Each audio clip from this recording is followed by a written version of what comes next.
Just in case you're unaware, the whole way that white supremacy works is that when you see the actual like mediocre thing falling apart in front of you, for instance, when you see that they're advertising something and what they're advertising just feels too good to be true, this, that, and the other, the next step and the next layer is like, and this is where most of it gets y'all. This is where white supremacy gets y'all.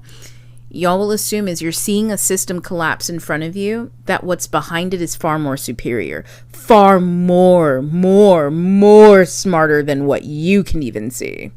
That's the supremacy doing its work on you. No.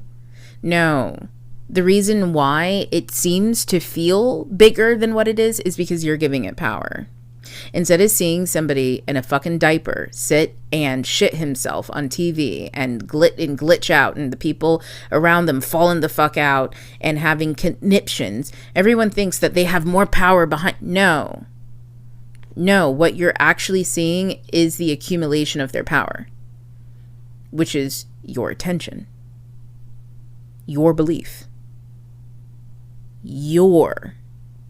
it's all about you. You think it's bigger than it is. There is something really profound growing up black, especially with strong black women, because the moment something like white supremacy tries to like entice you into a dream, they will slap that dream right out from underneath your feet by pointing out all of the deficiencies that you bypass when you're giving power to something. What I mean, have you ever have a crush on someone, been in limerence, you had a crush, and you keep projecting all these fantasies onto this person, and a friend or somebody else or that person themselves just knocks the wind out of you by showing you the reality that you're the one who made up all that stuff, that it had nothing to do with that person? Even if that person was placating or leaning into your crazy delusions, it was still you who created them.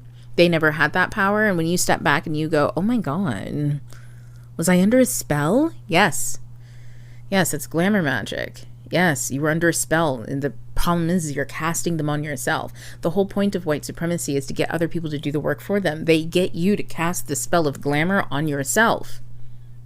That's why oftentimes you see the reaction to people participating in white supremacy is to go, but I didn't do it. I didn't. Plausible deniability. Yeah, because they have plausible deniability. They didn't tell you to cast all that. They just let you take all of what you think, what you believe, and they didn't stop you from thinking and believing those things.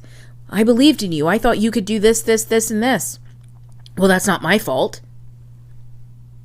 Yeah, I'm pretty sure like that's half the conversations people have with their financial advisors. Well, it's not my fault. Like, we're just normal people over here just trying to live a normal life, doing normal things. And sometimes there are kinks in the system all of a sudden. But previously, they were rock stars. Previously, this, that, and the other. Yeah. It's because when you believe and you put power into all of that stuff, you think that there is something bigger and more. No, what there is your lack of critical thought, your lack of accountability of what the fuck you're supposed to do with your life, your lack of education, right? And that's not on you, no, but it is your responsibility to gain one. Your lack of literacy, your lack of effort in all the areas in life that don't seem attached to material gains. That is the work of white supremacy, is benefiting off of your lack. Yeah. And you know what's the hardest part probably, because I've seen people go through this all like over and over again, especially white people. White people do this all the time and it freaks them the fuck out, is realizing that it was a no-sum game. They sunk everything into what they thought was something, only for it to all have been lies. So they'll throw more into it in hopes that they can control the outcome. And that if they put more into it, if they just do the work, yeah, maybe the white guy, they fucked it all up. Maybe the white guy lied to them, this, that, and the other. But if they pick up the mantle and put all their energy, you have already been putting your energy into this thing. It doesn't work because it was never meant to. Because at the beginning, it was faulty. And it's not necessarily the person who scammed you whose fault that it is faulty. They have a limited capacity.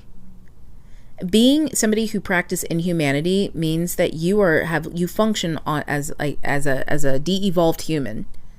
You have limited thinking capacity, you have limited creative capacity, you have limited emotional capacity, you have limited physical capacity of what you can actually do in the world, hence why they get everybody else to do things for them.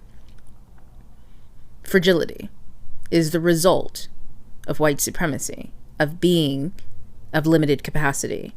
And limited capacity comes from not expanding your capacity, not growing, not actively challenging oneself, focusing on oneself. Right? So somebody who is that, and you put all your hopes and dreams into them, and it falls all the way the fuck apart, you putting more of your hopes and dreams into the plan that they created, or into the systems that they created, is not going to change the fact that you bought something that was limited capacity from a limited capacity person. That's not going to change. You have to throw it all away and do something totally different. And this is the part that freaks people out. They go, well, what? And then they run to what? Communism? Being by another limited capacity white man? And by white man, I just mean someone who operates off of white ideology that centers on hierarchies based in Roman imperialism and stuff like that. So everything that comes from that space is faulty. You have to go back to indigenous roots instead. There are plenty of people who have white skin, who live in Europe, who live all over the globe, who unearth and dive into indigeneity and dig up old languages, old stories and old ways of thinking and being, and old folklore and old mythologies. So it's definitely feasible. It's just you have to become literate. In other words, you have to care and you have to grow as a human being from a child to an adult. You have to ask questions and you have to have the capacity to expand your awareness to those said people and places and spaces. Until then, you will always think when something born from white supremacy fails you, that they're just hiding something smarter. No, that's the ploy to keep you coming back again. That's how gambling works. That's why white supremacy is an addiction. Just look at the minorities who practice white supremacy and to assimilate into it. They're like addicts. They all have substance abuse problems. I mean, white supremacy is full of substance abuse. If it is one particular culture that I don't think understands how not to be addicted to something, because they're running on a loop, limited capacity. When you have limited capacity, you need something to cope with. And what I mean when I say that is, yes, other people in other cultures, yeah, they have exceptions to their rules. But in white supremacy, it's the rule. And that's what the problem is. It's that all the people who are fucked up in some way, shape, or form and continue to do fucked up things are the rule, not the exception. What's exceptional is people's ability to watch in real time the truth in front of them and still choose to believe that there is something far more intelligent at play behind the scenes. Yes, that's called God. That's called God. God is at play. That is more intelligent behind the scenes.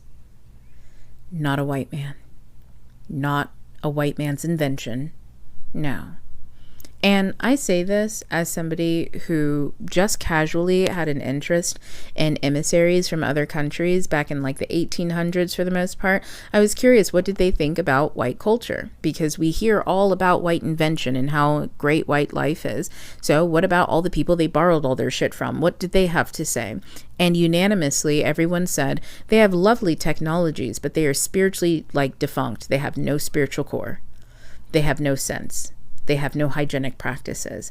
They preach spirituality through and believe that virtue is the highest form of living, and they live in sin. And it's to the point where they've confused virtue for sin. Just look at the churches. When you take a step back and you look at it as a whole, you see that it is a perfect poetic form of the universe, showing itself, the snake eating its tail. The only thing superior about white culture is its ability to get you to do all its work for it. Once you stop, the spell is broken. There you go. Do not arouse the wrath of the great and powerful Oz. I said come back tomorrow. If you were really great and powerful, you'd keep your promises. Do you presume to criticize the great Oz? You ungrateful creatures think yourselves lucky that I'm giving you audience tomorrow instead of 20 years from now.